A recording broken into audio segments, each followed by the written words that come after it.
be in the final.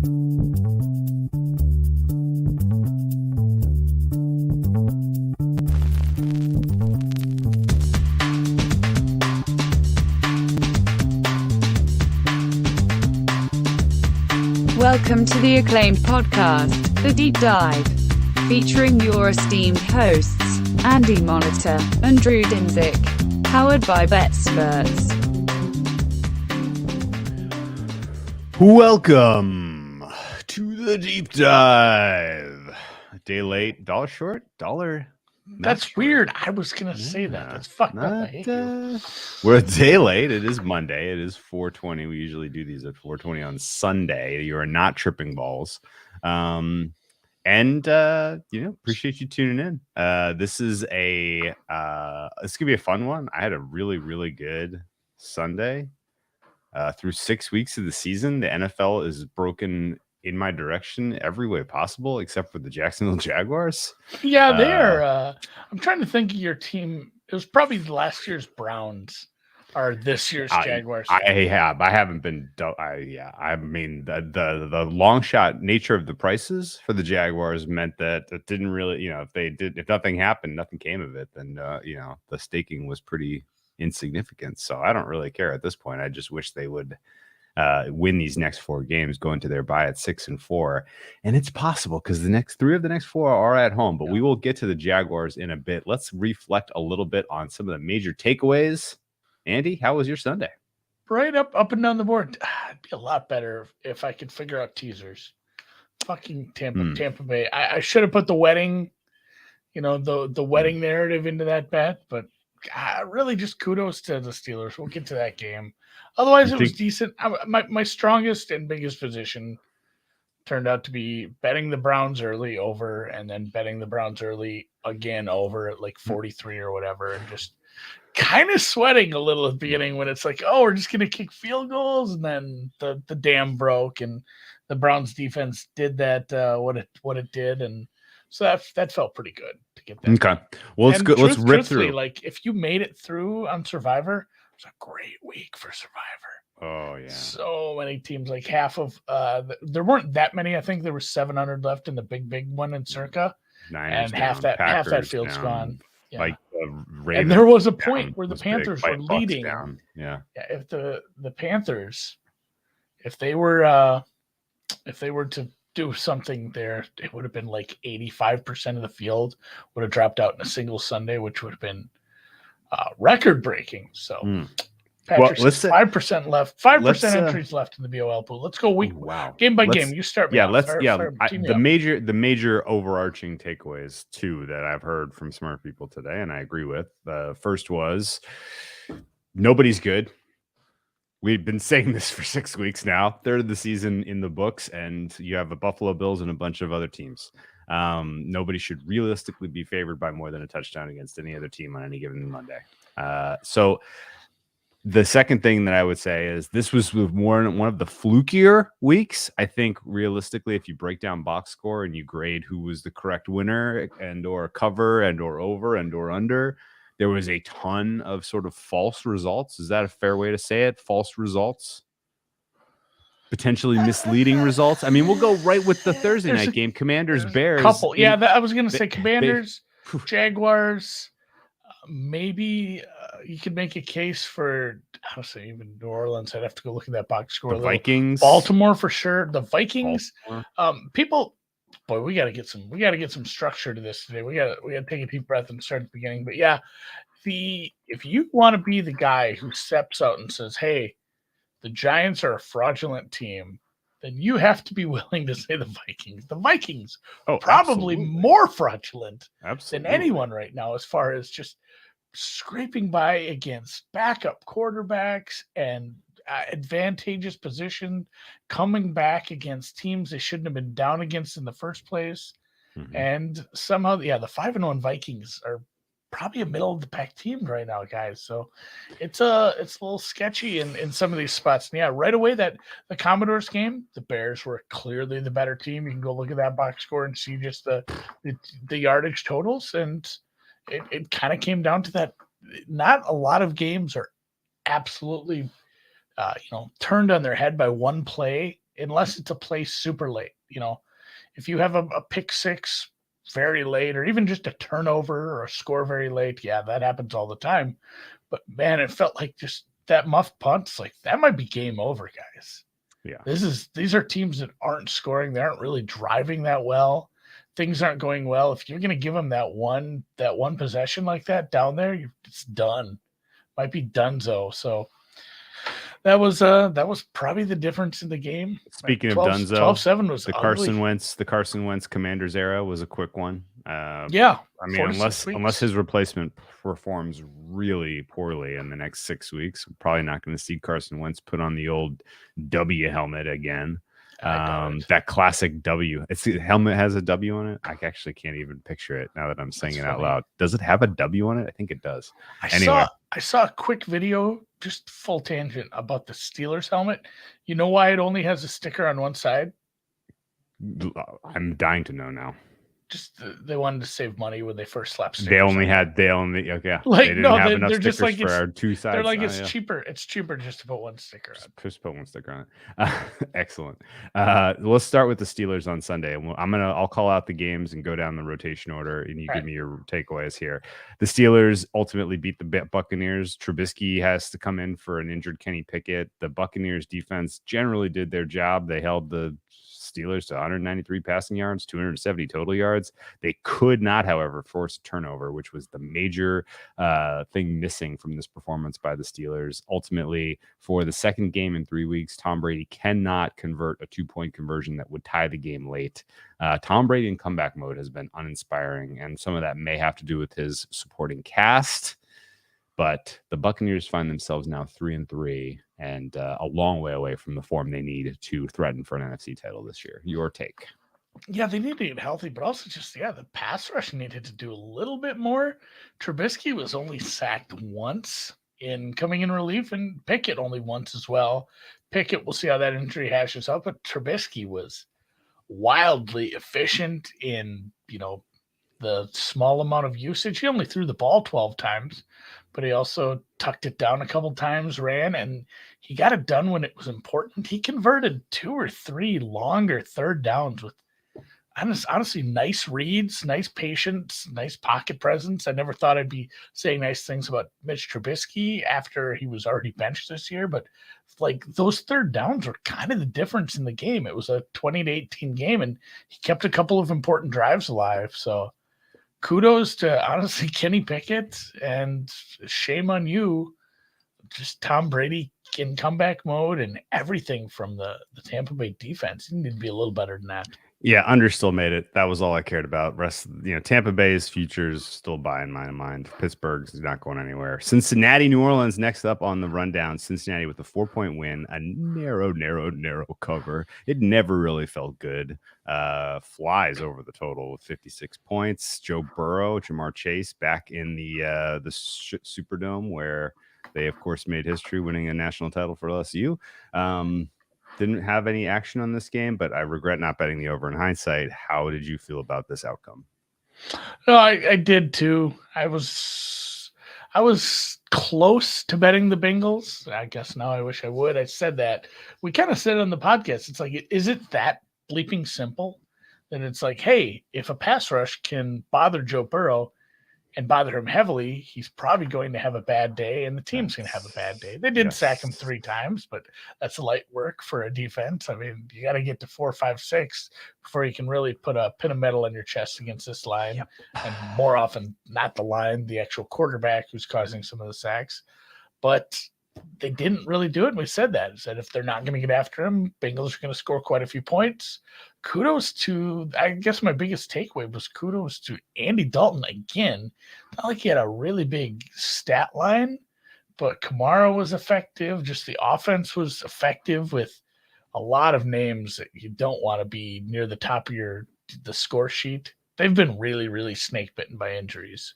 The Saints, so many star players been injured. So bad halftime adjustments. Yeah, to be even in this game, good job by them. And then the Bengals did have to come back, so good job. Actually, you know what? It was probably no halftime adjustments because they were up 20-14. And you know who did make some good halftime adjustments?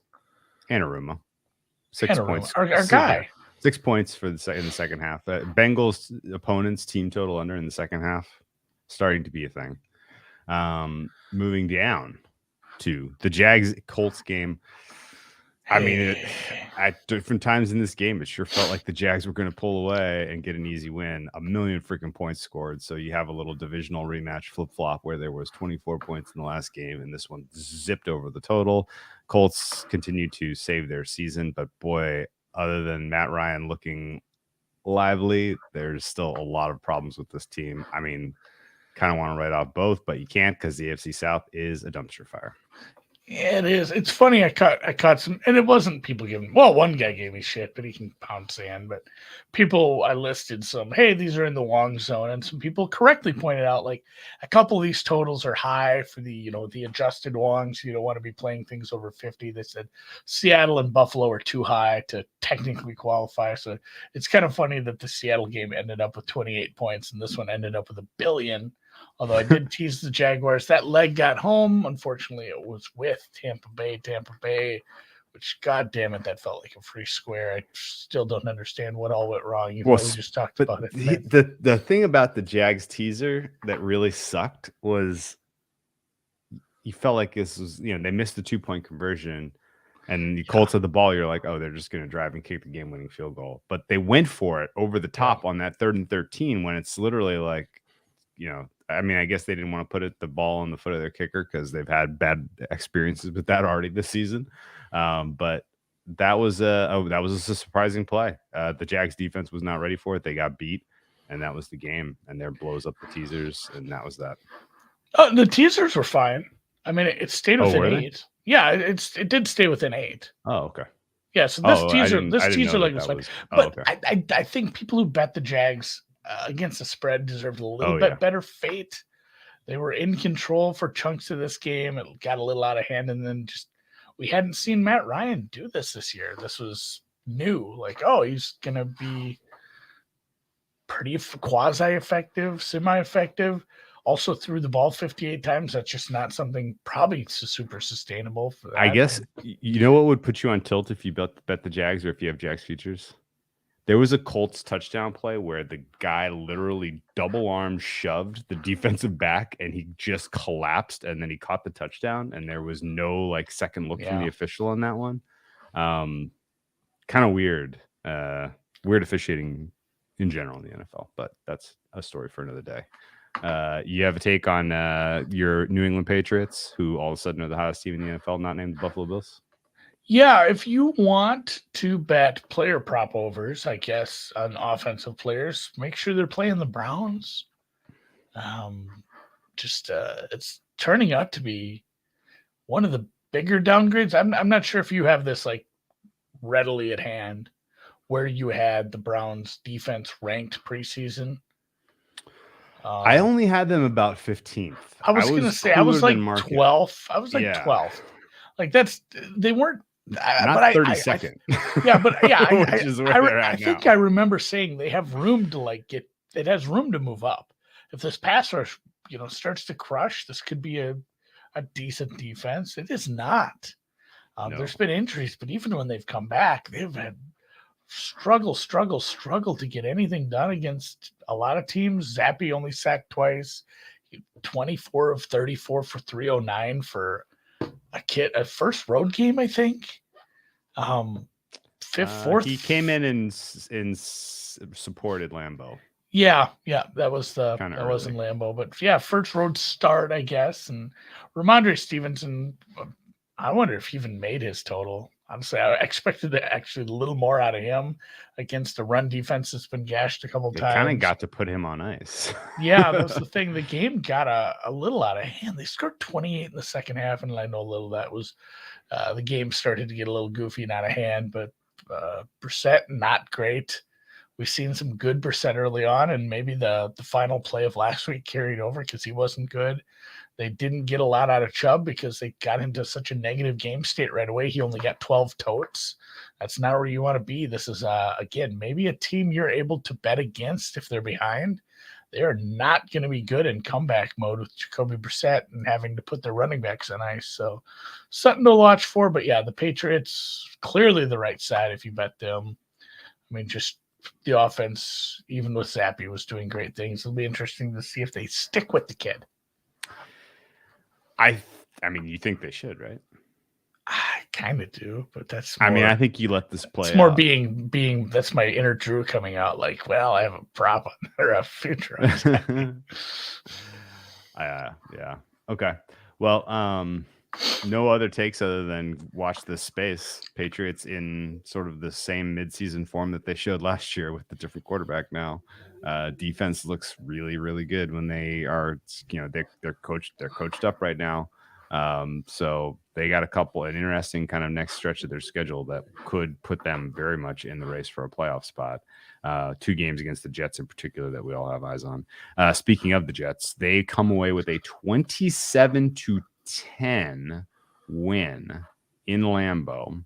And this is now the second surprise win in a row for Zach Wilson. He beats the Dolphins last week. He beats the Packers this week. This was a bigger spread. There was people that bet the Packers got bet. Yeah. They ultimately had equal yardage gained in this one, 278 to 278. But that for the Packers and an Aaron Rodgers team is pathetically low. And his performance was very uneven. There were whispers after this game of him. Can you clarify what's going on with the trade stuff? Got a read on that? Not really. I think it's just him being him just doing his thing. The wild part too is like, go look at this box score. You see how many yards Zach Wilson threw for? It was pathetic. It was like 150, right? 110. 110? Yeah, 110. This was the Breece Hall show. Breece Hall ran for more yards than that. 116 on 20 carries. He's looking good. This was another one. I bet this over. And I guess maybe I outsmarted myself because I just said, like, hey, the Jets are going to be lively. And if the Jets, and I did say, though, if the Jets come out hot, Green Bay should be able to come back against this defense, which was, there's been some nice surprises, but still, you have Cobb and Lazard healthy. Tanyan got 12 targets, which was something. But if you'd have told me the Jets scored 27 and I didn't get my over, I'd have said, you're nuttier than squirrel turds. Well, what are you talking about? How many would the Packers score? 10?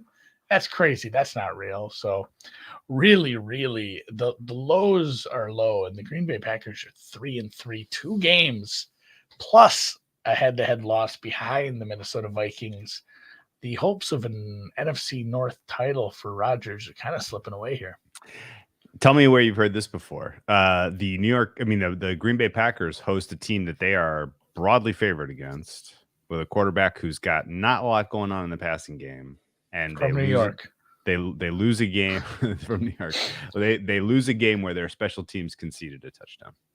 Yeah. This happens a lot. It happened against the Niners in the playoffs last year. Like, just in general, the Packers have way too many cracks. Their defense is way, way soft. And ultimately, if you're getting pushed around by the Jets, that's not great. The offensive line, they got their brains beat in by the defensive line for the Jets. Worth keeping an eye on the D line for the Jets. If that's something that they can maintain and they continue to develop pass rush, then all of a sudden this is like more like the San Francisco defense that Saleh had going in his playoff runs than the Jets we've seen for the last 2 years. So got to keep watching Quinnen Williams in particular. He was monstrous in this one. I think this is the best part. They are entering the toughest stretch of their schedule. Yeah. Although this is a great tangent, and you tell me if I'm crazy. I will. There are no tough parts of any schedules because nobody's good. That is fair. I think I'm going to start. I'm really going to de-emphasize tough, easy. No. I will say the tough part of the schedules are no longer opponent based. Okay. It will be travel and situational based. Like, we have to play 2 straight road games against the Lions and the Lions and Texans. Still road games, guys. Okay. Those are tough. Okay. Very good. Well, the Packers just finished a stretch, I think, of 3 home games, one of which was in London. So doesn't really help though that they're firing all their homies. Next on the rundown was Giants versus the Ravens. So yeah, they rerun this one back 100 times. The Ravens win And 80% of these games and cover 65% of them. 59.2. Okay. This was a fluky one that not only did the Ravens blow it again, but they didn't even get, they not only blew the cover, they blew the game. The play, the bad snap, the Lamar scramble and pick at the end was emblematic of an uneven day from him generally. There are people now whispering about his elbow injury sustained week 3 and the degree that is influencing his poor performances in the passing game the last handful of weeks. I am still perfectly willing to point to, hey, the supporting cast, which we thought was dog shit to start the season and looked maybe better than we thought, is actually potentially dog shit outside of Mark Andrews. The number 2 yardage gainer was Isaiah Likely. The number 2 target share here was Demarcus Robinson. Devin Duvernay got targeted 5 times, 1 catch for 14 yards. Lamar Jackson got popped a bunch in this one, lost a fumble. Just a nasty day from the Baltimore Ravens in New York. This is a team that they should have lapped if they were good, and they lose. Yeah, it's not a perfect system, but when you outgain a team 400 to 238, you're supposed to win those games. Honestly, if you can hold any team to under 250 total yards of offense, unless you're the Packers offense, you should be winning these games. They weren't terribly good on third down, and I know they did lose the turnover battle. That's a big part of this too. But 2-1. It did feel like nothing was like lopsided. Like, oh, they had 400 penalties. They did lose the penalty battle quite badly, but it was 10 for 74, not like 12 for 140. They were also up 20-10 in the fourth quarter against the Giants, and they lost. That's not how it's supposed to go. You're supposed to be able to ramp up your pass rush. You're supposed to be able to count on your elite cornerbacks. None of that. None. And I know you're giving them a short field with the turnover, and that influenced things. But on the first touchdown drive, the Giants down 10 points. They marched on you. 7-minute drive, 12 plays, 75 yards. They converted a 3rd and 4th down with an 18-yard pass from Daniel Jones. They converted a 3rd and 2 with the Daniel Jones run for 3 yards. It was a clinical drive from the Giants when at that point in the game, you literally are playing like bend, don't break, concede a field goal, give our offense the ball back, and let's put away a 7-point lead. Like, you should not lose a game when you're in that situation. And not only did they lose, they ultimately, they lost in embarrassing fashion. Have you looked at the divisional prices right yet for any of the divisions, I guess? No. I haven't. I have not today. I've not looked at it since. So they're both 3-3. Obviously, the Steelers and Browns are a couple games back. Not that many games back. Truthfully, they're both 3-3. They haven't done that much. But what do you think those prices are right now? It's so tough. It's so tough because the Bengals are 0-2 in division, but they're so much better team in my That's ratings. That's the thing. They already have two kind of. They have two and bad losses, and they've also gone through the easier part of their schedule. I know I said I was going to de-emphasize it, and I immediately brought it up. Yeah, but situationally, there are more difficult parts of their schedule coming up than they have previously passed through. Yeah, fair price for me, just off the top of my head, is probably Bengals plus 120, 150 maybe. What are you looking at? Not a lot of places have these. Bookmaker and BetOnline have nothing, so I went to Bovada. Ravens minus 150. Bengals plus 185. That feels off. And granted, I already have some Bengals. What about the Ravens is good right now? What are they doing well? If Lamar's arm truly is injured, like they're in bad trouble. Big bad trouble. Everything goes through him, and he does not look 100% right now. Oh, Justin Tucker even missed a field goal yesterday. I missed that. Yeah. So they're doing nothing well. Kudos to the coaching staff though for honestly the Steelers and the Giants. The defensive game plans was just really, really nice. They did some things to stop some good offenses. So all right, who's up? Vikes?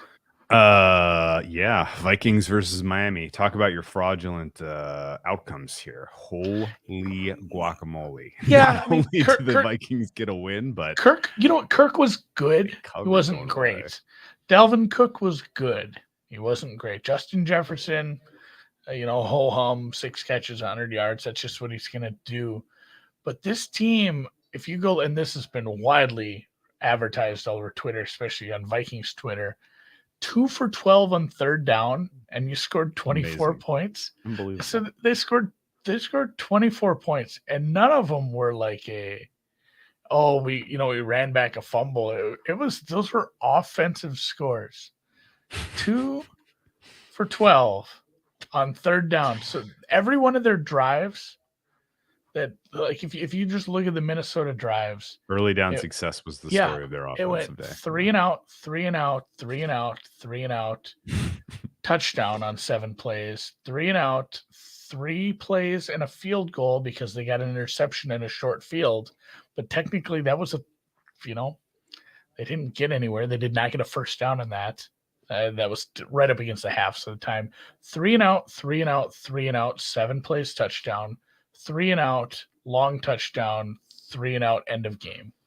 Like, they had 11 3 and outs and scored 24 points and beat Miami down in the heat where it's supposed to be hard to play. Granted, you were given a little bit of a gift by having, a little bit of, I'm not sure Teddy was fully ready to go in. He looked a little rough at times, but this is not a game you're supposed to win with that sort of stuff. This is an absolute outlier. They got crushed in total yards, 458 to 234. They got, what it was when you go 2 for 12, when your opponent goes 2 for 12 on third down, you can't go 4 of 14. You can't also do it, and you can't do that. And the ball over three turnovers and 1 turnover on downs. 3 turnovers, a turnover and downs, and they again, just like the other box score, they got crushed in penalties. Vikings only had 2 for 20 clean game, and they were 10 for 97. This was a super weird one, guys. Yeah, the Dolphins shot themselves in the dick over and over and over again. It was 24-10, and then so at that point it was over. 53-yard rush from Dalvin Cook inflated his stats to having set 77 total yards. It was like 79. Okay, so talk about a bust, boom. The turnovers are so big in this turnovers were massive. Still very weird game, and the Vikings continue to be this is I don't know how many more times we got to say it. They're just going to keep winning games, and it's going to keep being ugly. It's the Jesse Pinkman, they can't keep getting away with it meme. They conceded 458 yards of offense. It only gave up 16 points. It's bend but no break for both people eaters. So does that take us into the afternoon? It certainly does. Oh, no. San Francisco, Atlanta was in the morning. Yeah. You know what? Atlanta absolutely deserved to win this game. I didn't have a great weekend, but it's nice to just absolutely fucking nail one.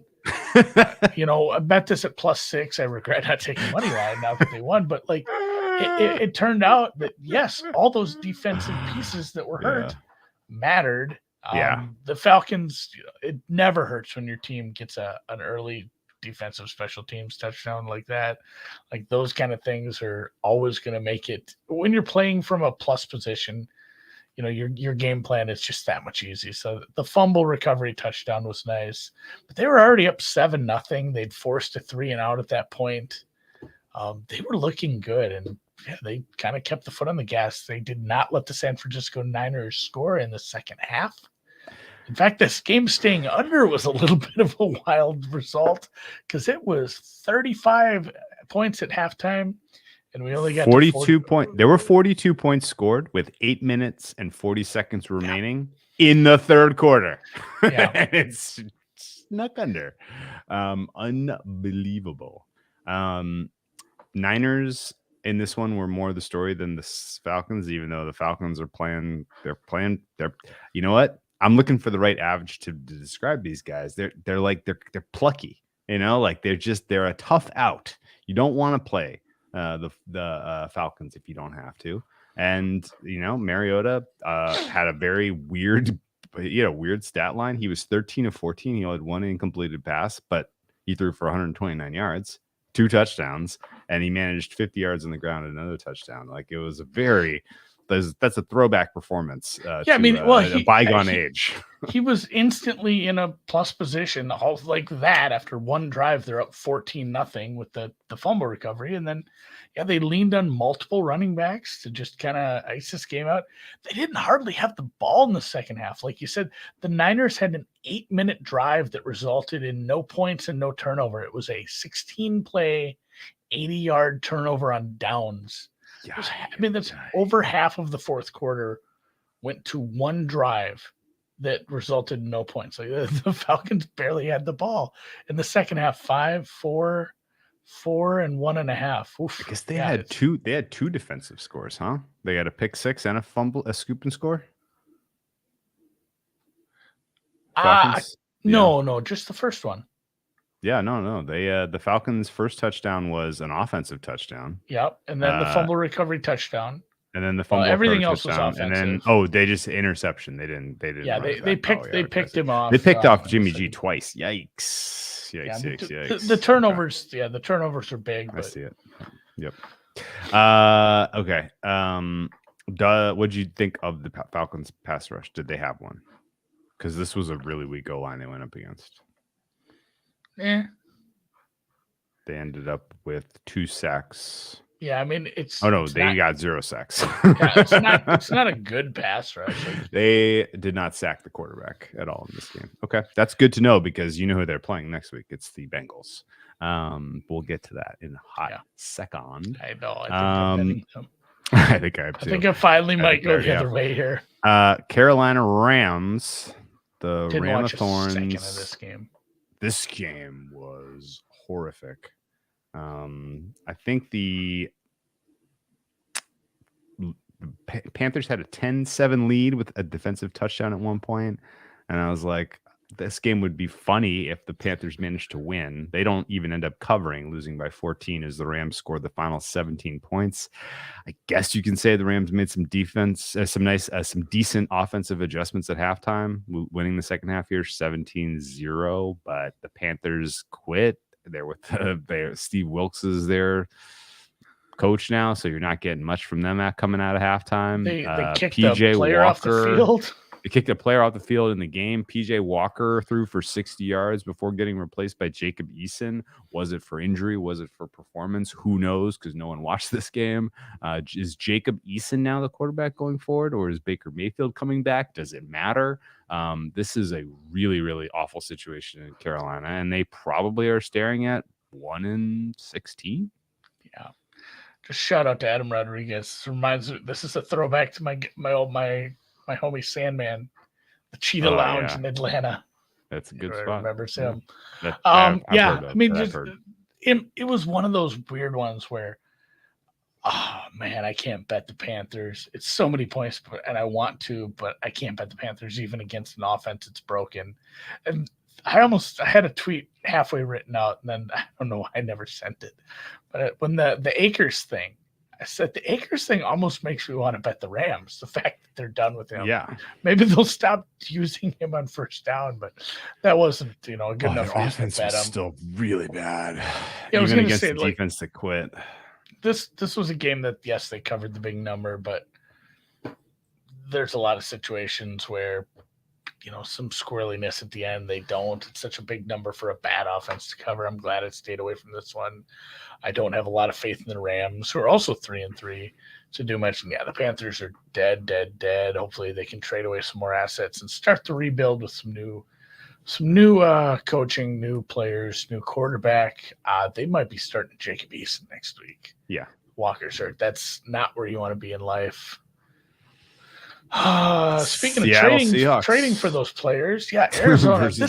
Arizona's, and they have a short week where they're going to try to reintegrate Hopkins and bring in another piece. I really can't imagine Anderson sees the field a ton. No.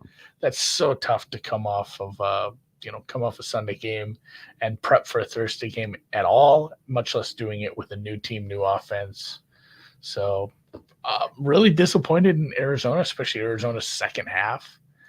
They were able to score right off the bat and then just kind of didn't do anything from there on out.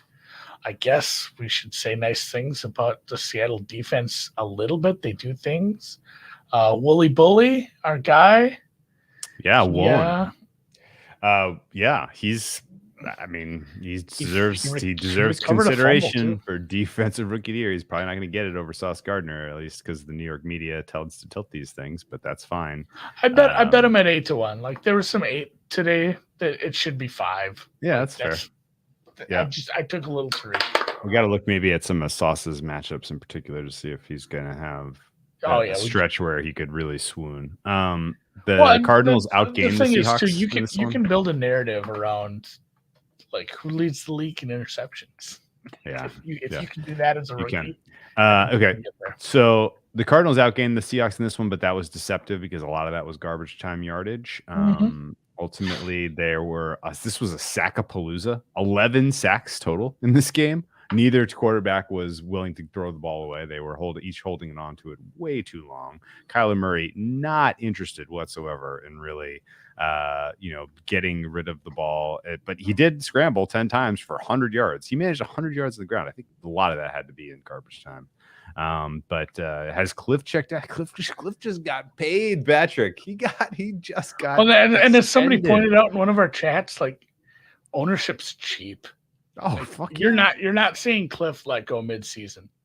If Cliff leaves, he's leaving of his own volition to go take a college job or something. It's not because he's getting fired. I will tell you that much. Although at the same time, like Keim got a DUI. If they fire Keim, maybe it might be the new GM, it may be package deal, but Bidwell paying these guys the extension it's just not something I see likely. Oh, Dan, don't do this to me. Lovie Smith, next coach fired. If Lovie Smith gets fired, second coach, and I had him at 60-1 all over the freaking place, I'm going to be bummed. But that's okay. The rest of my features. What happens when you go against the chalk? So Geno Smith continues his solid performance overall. Just guiding this offense. He had 48 yards on the ground, something we haven't seen much of him so far this season. Kenneth Walker III was solid in this one, not like solid enough to warrant consideration over Breece Hall as rookie of the year, but still very good work from him. Do you give me an honest take? I bet the Seahawks at 40-1 to win the West. Part of it was a joke, but part of it was serious. And now I think I have decent equity in that, or I will at some point this season because they continue to find ways to win games. Do I have a shot? I throw some cold water on me if you think that's crazy? Chip sharing a chance. I mean, they're tied, and the Rams' offense is broken. The Niners are injured all over the place, especially on defense. I don't think the Cardinals are maybe going to be a contender for this discussion. The Seahawks, it might be one of those where defense it's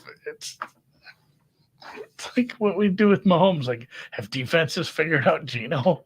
Are we going to have that conversation? Like, that's going to be a national media thing. Yeah, they're live. That's live. That was like I said, I tried to throw cold water because it was just so stupid when you said it, but I'm like, nobody should ever be 40-1 this early in the season. Yeah. Like you have to be like 0-5 to be 40-1. Especially when 2 quarterbacks ahead of you in line have injury concerns. So I don't know. It's still, still long shot. Like I'd still make them 10-1 now. Better than a 10-1. They're like 10% chance. Yeah. All right. That's fair. Okay. All right. I like it. We'll check in next week. Yeah, they gotta win. This was a big one. They had to win this game. They had to. It's a division win. They had to, and they did. I wish they'd won last week against the Saints. It was there for the taking. They were. It really was. But they got a free 1 week one. Imagine if they were 4-2 right now. They got a free one against the Broncos. So ball don't lie, I guess. They deserve to be a 3-3 team. Real quick, then Buffalo, KC. We kind of already talked a little about that at the half of last night's game, but you have any more reflections with more time? No, I mean Buffalo's a very good team. They're hard, like to get this done on the road against veteran coach one of the best quarterbacks to do it in the last few years. And your defense was kind of having some troubles here and there. My God, the one play where Milano got turned into a fucking statue still kills me. And I wanted the Bills to win. Definitely. Was that the Juju Smith-Schuster touchdown, or was that a different one? It might have been. The Juju Smith-Schuster touchdown was like a. Oh, the spin? Are you joking? Yeah, that one was. Yeah, that was something. Juju Smith-Schuster, very nice game. So Kansas City, 2 100-yard receivers. Couldn't get the run game that I had talked about that was working nice going against this front seven. Bills kind of took that away. Allaire was bad.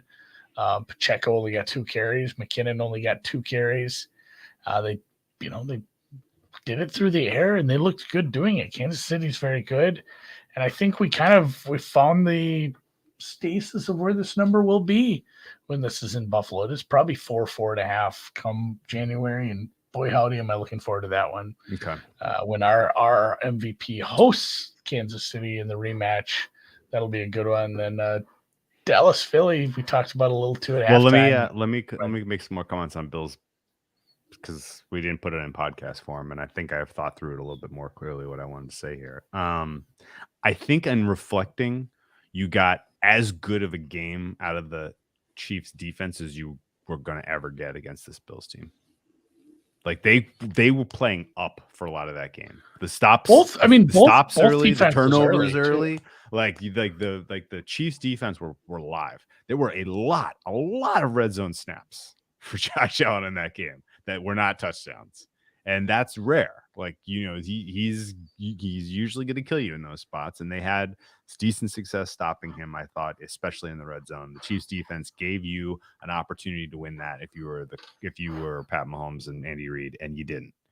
And I think that's a bad sign in general, because I don't know if you're going to get that same level of performance out of your defense, especially if the next game is in Buffalo. Especially if the next game is after immediately following a tough playoff game, especially if they get a bye and you have to play them the next week, right? Like, there are a lot of circumstances where the rematch could be more in favor of Buffalo, in my opinion. And Chiefs could have secondary will be fully healthy, maybe. That's right. Their Chiefs could have stolen this game. The secondary wasn't healthy. Their defense didn't play great. They didn't tackle great. But you know who did do a great job for the Buffalo defense?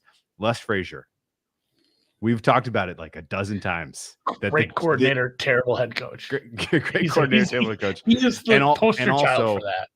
Poor adjuster also. So if his plan A is not working on a given day, you're in deep fucking trouble. If you're Josh Allen, you got to score 40. But his plan A was really good, I thought. We've talked about how, like, this iteration of the Chiefs can be defended if you're willing to go man and leave your corners on an island and be aggressive with your pass rush and contain.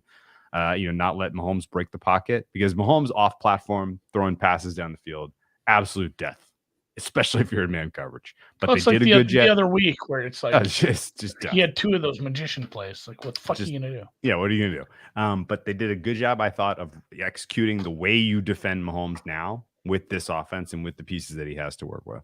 And I think other teams could replicate that if they're smart.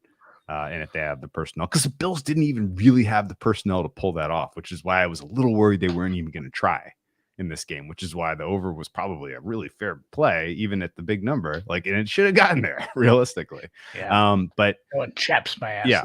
But ultimately, Mahomes wasn't sharp. Chiefs' offensive approach wasn't very good, and this was one that was there for them to steal, and they didn't. And now that's probably going to cost them a bunch of equity in terms of a Super Bowl this year, because going through Buffalo, particularly if you have to play them off the bye, is a very, very different beast than hosting them off of a bye.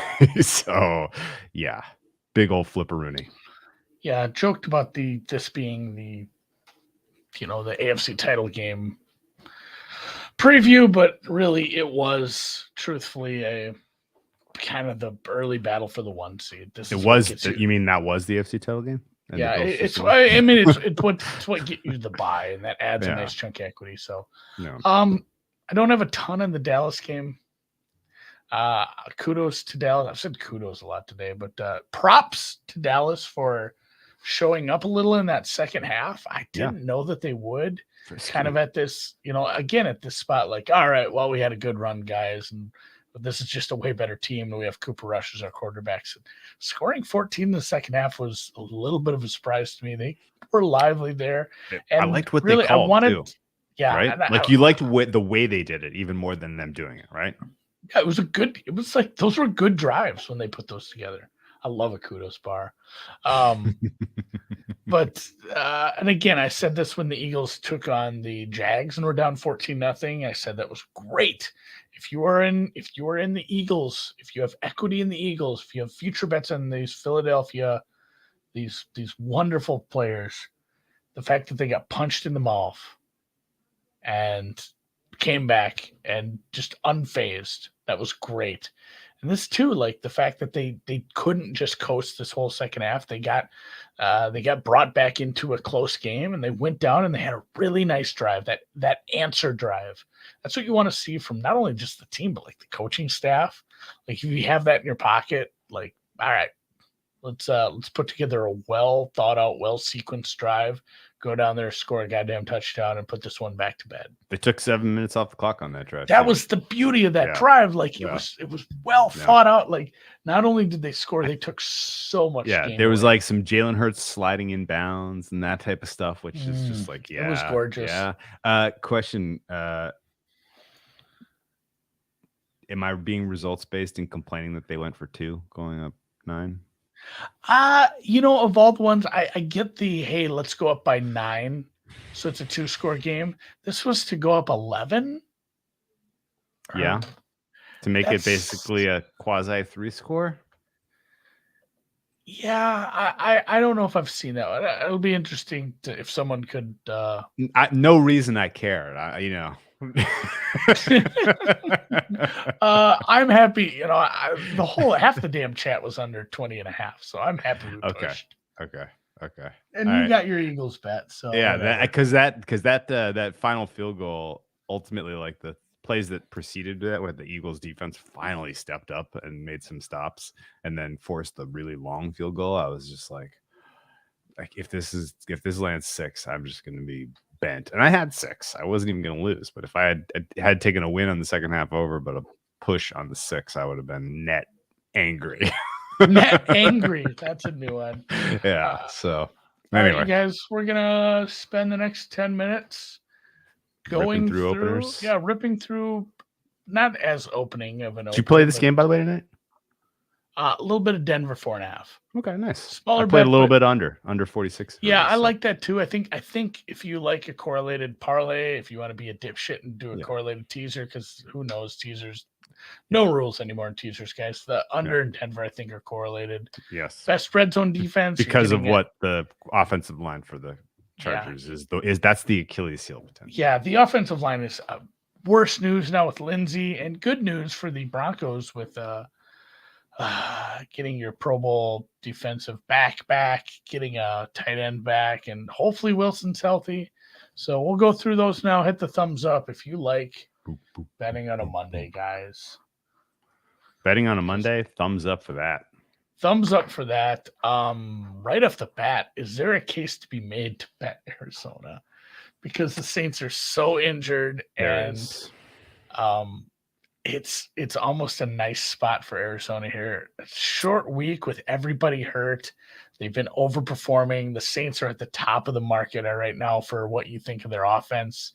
They're not getting anyone back. They can't continue to do this probably. Dennis Allen count as a rookie head coach or not? Because he was a previous. Kind of does because it was so shitty. Like it's like when Steve Young got to the league. Like he wasn't a rookie because he played for the USFL, but he's a rookie. Right. Like same kind of thing. So I'm very tempted to take Arizona, but I'm not in a hurry because what's the difference between 1 and 2 here, guys? Taysom Hill ultimately going to suit up, you think? Andy Dalton's got it back now. Yeah, that's the thing.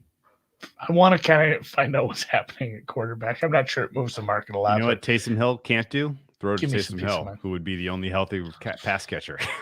So, yeah, I mean, if the Cardinals get the same level of pass rush that they brought against Seattle, which they should, then this is going to be a really, really one-sided game in favor of the Cardinals. So I don't mind taking the teeny weeny number here, laying the point. Yeah, the Cardinals are past surely. Yeah, that's kind of where I'm at. It is a point or point and a half at a cheaper price elsewhere. Detroit, Dallas, Thanksgiving matchup come early.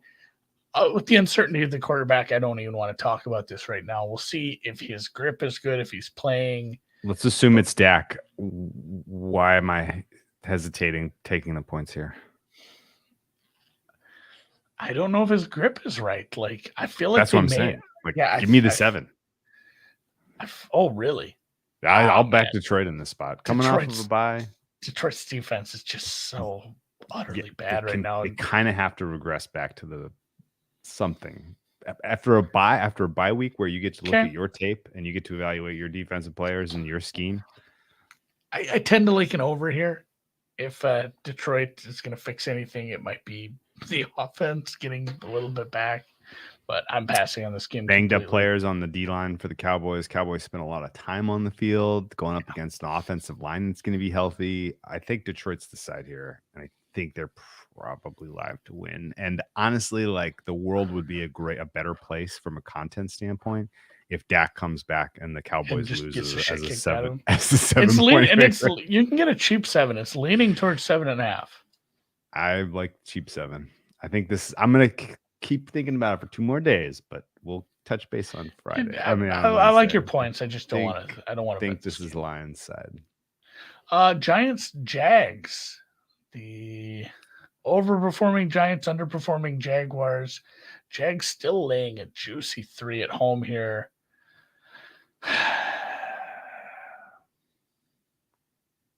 Can't bet more Jags. No, I can't do it. It's Jags or pass, and it means it's pass. The Jags defense was especially annoying against the Colts, and maybe they're better at home, but I don't know. I mean, the Jags should win. The Jags next little stretch here, they host the Giants, they host the Broncos, they host the Raiders. One of those games I'm guessing is in London. Is it the Broncos game? They don't get 3 in a row. One of the London game has to be Broncos. That's kind of nice. They get to trip to London, and the fucking Denver's got to go from Denver to London. Keep an eye on that travel situation. But if they can pull off wins here, Denver, Jacksonville will be at Wembley on October 30th. Nice. Cool. We're going to Wembley finally. And then the next 3 are Wembley. And then the Munich game with Tampa, Seattle, and then the Niners and Cardinals. Mexico City. Estadio Azteca. I love it. Okay, so if they can win the next 3 games, I'm interested in this team again. They have my attention again. They would be 5-4 at that point. God damn it. They really blew it losing that Texans game at home was just killer. Yeah, this Jags team I still think is a little underrated by market. Market makes them 22. They're average. They just need some wins, man. They need to figure out how to win. I can't play them just in general. I think I'm done betting AFC South games. Titans, Colts.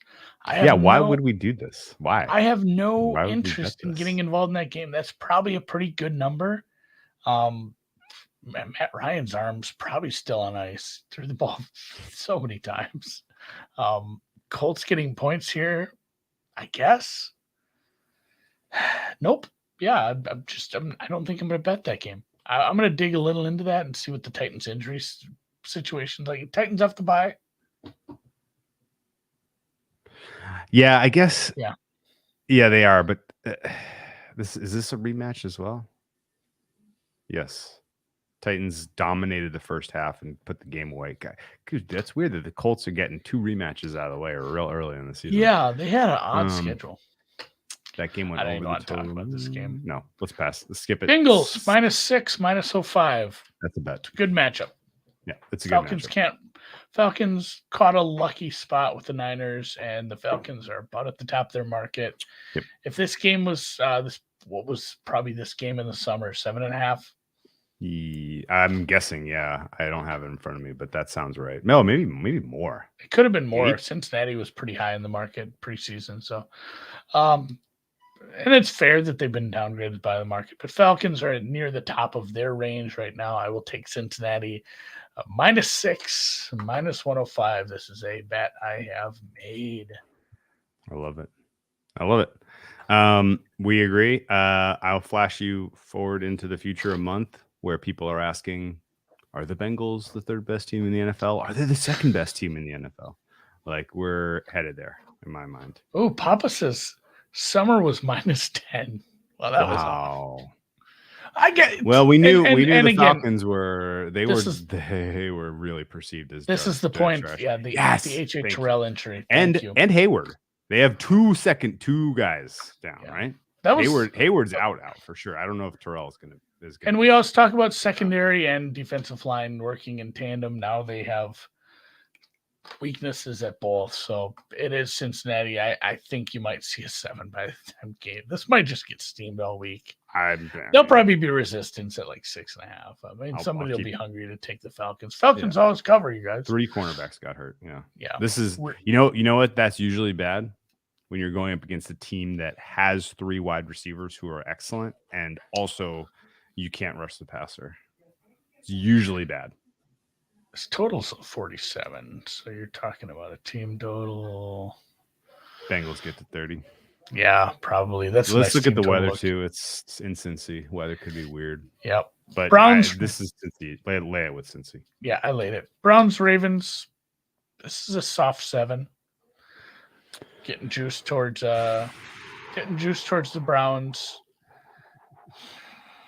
I don't know who's betting the Browns, but I get it if you don't feel like the Ravens should be laying 7 to anyone right now. Yeah, maybe a little bit of market sentiment after blowing it last week, but the Browns, that's probably a live betting game for me. If the Browns are behind, they're not coming back. Yeah, because like that one handicap feels pretty straightforward. The Ravens can still run, and the Browns can't stop a nosebleed. So Ravens should be able to generate a lead on that one. If you like the Browns, just bet them in the fourth quarter when they're down by 21 points, and then somehow find a way to win. Yeah. Another team we should be super trustworthy of. The Tampa Bay Buccaneers are laying 10.5 on the road. And yes, Carolina is down to Jacob Eason. They lost one of their 2 good receivers. It's pretty much McCaffrey and Kane and pray for rain. I don't know what you do with this game. It's another one where Carolina, nobody should be getting 10.5 points at home, but do you really want to bet on the Carolina Panthers? Tampa Bay maybe probably taking this game pretty seriously, realizing they're 3-3 and they need to get their shit in the get and win this damn division. Nobody else is exactly running away with it. Any surprise Robert Kraft marriages? Yeah, they don't. The thing is, the Bucs don't need to win the game by 11. They just need to win the game. And this is a low-ass total. So I think it's going to be Mayfield, and I think this is going to be awful. Do you think Mayfield's coming back? Yeah, I think so. I heard that he had the walking boot off today, which for whatever reason, I don't know why they would go back to him, but it sounds like they may. The game started. I'm going to turn my TV on. Yeah, Panthers team total under or pass. Packers Commies. Packers are laying 5 on the road against the Commanders. The total is 40.5. I'm going to be on the over in this game because I think Scott Turner, with time to prepare and an offensive line that's getting healthier, is going to be able to do his thing. Fun run.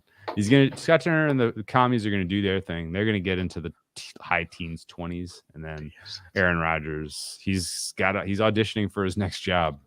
So I think he's going to put up some points in this one. So he'll be holding a microphone? No, he's going to be traded to some team. Some unsuspecting team. Yeah. Texans, Raiders. Do you agree with my over there? Over 40? Yeah. Okay. I think Texans, Raiders. The market's a little low just based on 2 teams coming off of buys. Number looks fair. Total looks fair. Not interested in betting that one. Yeah.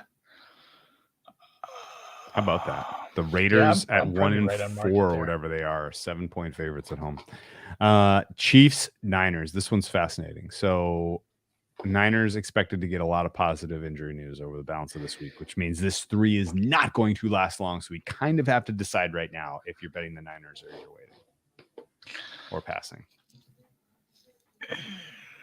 Yeah, what like the Chiefs. You saw the injury news, right? Yeah, it's looking like we might get Bosa, likely. Yeah, we might get like 2 or 3 defenders Trent back. Williams. And good news on the offensive line. Yeah. You're already paying minus 15 for this. If I know I looked at this afternoon and I agonized a little. Now I'm watching. Oh, Herbert almost took one there. Yeah. If you like it, I'd bet it now because it is going to move Niners' way. Okay. All right. Fuck. Do you have the stomach to play a Niners game right now? Not really. That's why Jimmy I haven't G bet much. against Pat Mahomes. Oh my God. The princes that were promised. The Dolphins are a 7-point favorite. This is trending to be Trubisky, I think, with Pickett and Tua. The return of Tua. Tua is I mean, not everything but confirmed. So that number makes sense. And I don't know, with the way Pittsburgh's defense played last week, I give them a little bit of a bump, and I'm not getting involved here. No, I think Pittsburgh's getting burned by Hill and Waddle in this one. This is Dolphins lay the points or pass. Yeah, or I'd over like because to lay the point. The Dolphins defense has been really, really suspect. That's the thing. So the speed from Miami receivers should be able to do a lot more against Pittsburgh than what we saw from Flores revenge game. Is that why they put this? Yeah, that's why they put this turd in primetime. It's primetime, but yeah, like you said, the Miami defense has not been great. They got 11 3-and-outs last week in a loss. Just wild, still wild that game. Minnesota and the fans around here think we're good. That's the fun part. Bears, Patriots. Bailey Zappi late. I don't know if you remember, Andy, but this is is this like a big like Super Bowl? Remember the Super Bowls of old type of year? Because there was a Bears Patriots Super Bowl, very famous, 1985. Bears only ever Super Bowl win. I don't know if you remember that one. I was too young to remember it, but Robert, or who was it? Refrigerator Perry. What was his first name? Was it Robert Perry? Robert Refrigerator Perry? I don't remember his first name, but Refrigerator Perry scored a touchdown in that one. So it's the Bears funny. went on to win a Super Bowl. Yeah. Yeah, it's funny that we talked about Jacob Eason because was that Tony Eason? Was it the starter at the 85? Was. Tony Eason, his father, I believe, started that Super Bowl where they got it was like 55-10. Jacob Eason's father is a different Tony Eason. That is amazing. Okay, is crazy. That's wild. Different Tony Eason. That's wild. Yeah, we'll fact check this before Wednesday. A lot going on there. So, William Perry, thank you, Cool Hacks, and also Dan, thank you. The thing was, they weren't there to cause no trouble. They just wanted to do the Super Bowl shuffle. And they shuffled all over the dead Patriots in that one. We had a Herbert 1 for 5 on that drive and a punt. So amazing. Denver takes over here. So let's close it up with that game. Do you think the Patriots should be laying 7.5 at home to I don't know, it's a Bears team that only scored 7 points, guys. I think the over is the bet there, right? What did you make of the Patriots defense last week? Because I'm worried about they're getting a lot of credit for. They're getting probably a little too much credit. A little bit too much. But this is a worser offense. My Patriots defense I have right now on the fringes of the top 10 for me.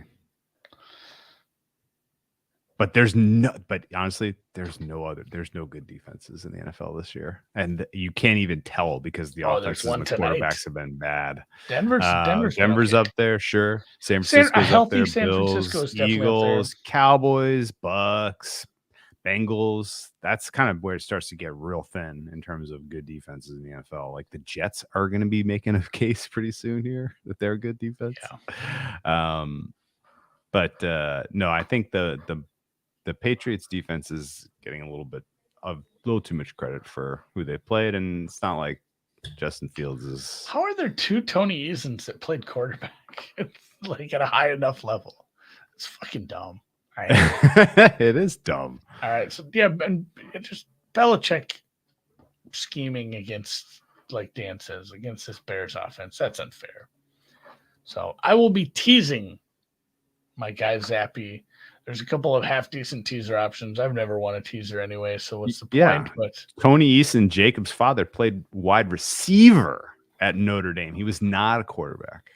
That's why there's confusion. He was a wide receiver at Notre Dame. So many Tonys. Tony, it's like that great band.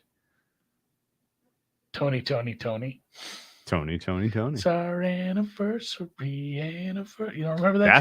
That's your favorite Tony song? It's just such a good one to play on your anniversary. It's the only anniversary song. It's okay. Okay. Feels Good is my go down. Is my go-to. Feels Good and then Let's Get Down. Those are my two go-to Tony songs. The game is on. Let's call it a day. Tony with the Y was first, and Tony, right? My God, now you're just. And then Tony with an I second, and then E with a little accent. I think the tittle. The tittle, yeah. All right, guys, appreciate it. Pretty much just on the Cincinnati Bengals this week. We'll have more Wednesday. Let's go.